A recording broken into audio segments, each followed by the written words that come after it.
Hello and welcome back to the third of your video training modules for Final Cut Pro.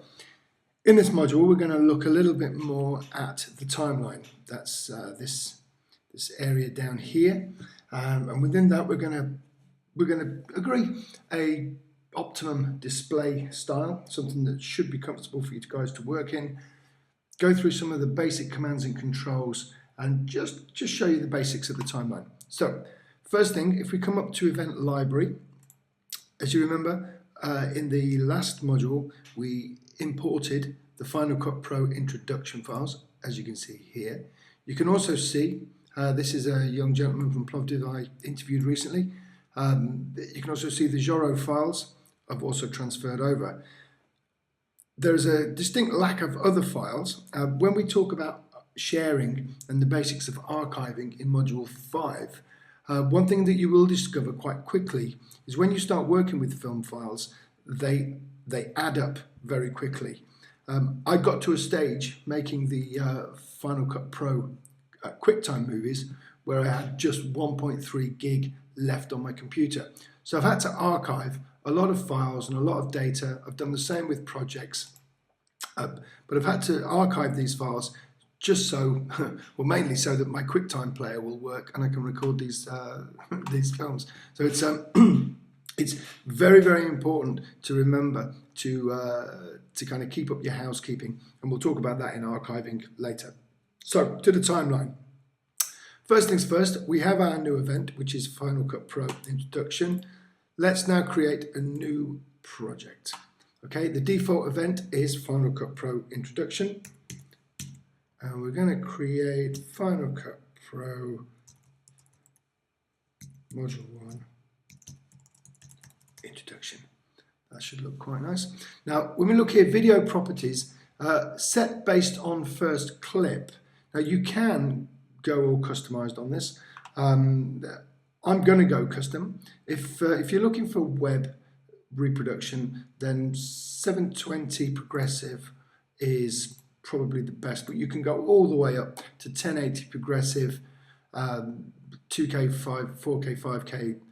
PAL and PAL is the European standard based on European frequency rates. NTSC is for America, and that's for standard definition.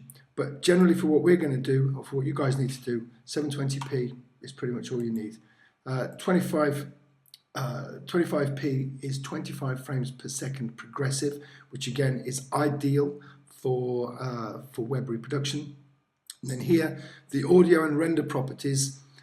The audio will be rendered to stereo reproduction at 48 kilohertz, which is good quality, and the footage will go to ProRes 422. So basically, in simple terms, it will be nice. Right, so here we are. We now have our timeline. So if you look here, these are the time registers. Just show you how long your project is. What I'm now going to do is I'm just going to get rid of the project library, and I'm just going to move this across to get myself a nice clear look at the viewer display. Now remember, at the moment in playback we are using proxy media. If I change that to original or optimized, did you see that little flicker? It's now lovely and crystal clear. But we'll go back to the proxy media, because at the moment all we want to do is get this information onto the timeline. So very, very simple. Generally, if you want to work nice and quickly, just you know what you've got in terms of footage, throw it on. Right. I'm now, as you can see, I've kind of filled up my timeline, so I'm going to use Command minus, and I'm just going to make it a little bit smaller, give myself a little bit more workspace. And again, just go a little bit smaller. Right. And it's that simple. You've now got your clips onto the timeline. Everything is where it needs to be. Okay, so now that we have our clips onto the timeline, let's go a little bit closer and take a look at what we're dealing with. Okay, so easiest thing is to press the space bar. Hello and welcome to this, the first of 5 video tutorials. And just run through the footage. Now, when you're looking for a sound registration, if you can see here, I can see where the sound starts, just at the bottom of the clip. Hello. That's just where the sound starts. If I go here, just click on here, and then press M, it will mark the footage. Can you see that? I have this little mark here. I can then go to the end of the footage. That's now the new start point. Hello, and welcome to this, the first of 5 video tutorials for... And that is pretty much clip trimming. That is pretty much clip trimming. Yeah, come out of there, and you can go from the other end and come on down. Just undo that. And that's pretty much it. One other way for trimming a clip would be, remember we were talking about here, we've got a select tool, we've got a trim tool, but remember we've actually now got that, it's kind of just working for us on the timeline anyway, and then there's blade. Yeah, so one other option might be that let's come here, and this segment, easiest thing, okay, is just convert to blade. It will click, go to select, back tab, and it's gone. It's that simple. One of the beauties of Final Cut Pro, I'm doing some of these with Control Z. Command Z. One of the again the beauties of timeline is the magnetic function. It really does. I mean, everything just, it's a bit like when it snaps to grid on your computer. Yeah. As I say, the magnetic timeline aspect. You know, I can come along. I'm looking at my footage. Don't like that bit. I like it from then on. So all I've got to do is just click. I'm not even really actually anywhere near the marker.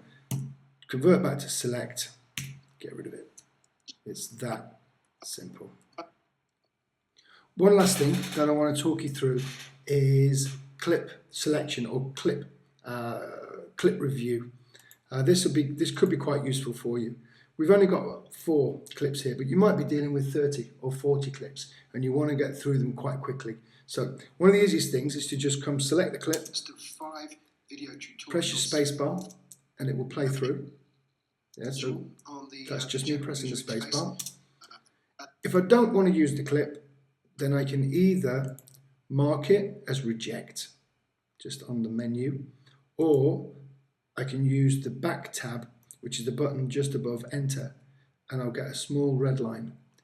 If I want to use this clip, I just press F, or I can go to favorite, and it's done.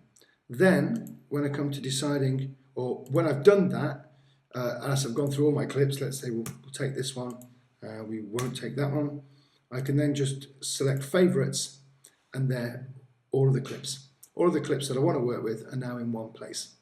And at a later stage, when it comes to archiving, I can go back to the clips that I didn't want, select all, move to trash, and those will be deleted from Final Cut Pro and from, more importantly, from my archive, hard drive, etc. So these things will build up space like you wouldn't believe. They will take up space like you wouldn't believe. So having some form of file management is really, really useful. Right, okay, I've just pressed F for those guys, and now they're all back where I want them to be. That is pretty much, I mean, the simple basics of working on the timeline, that is it.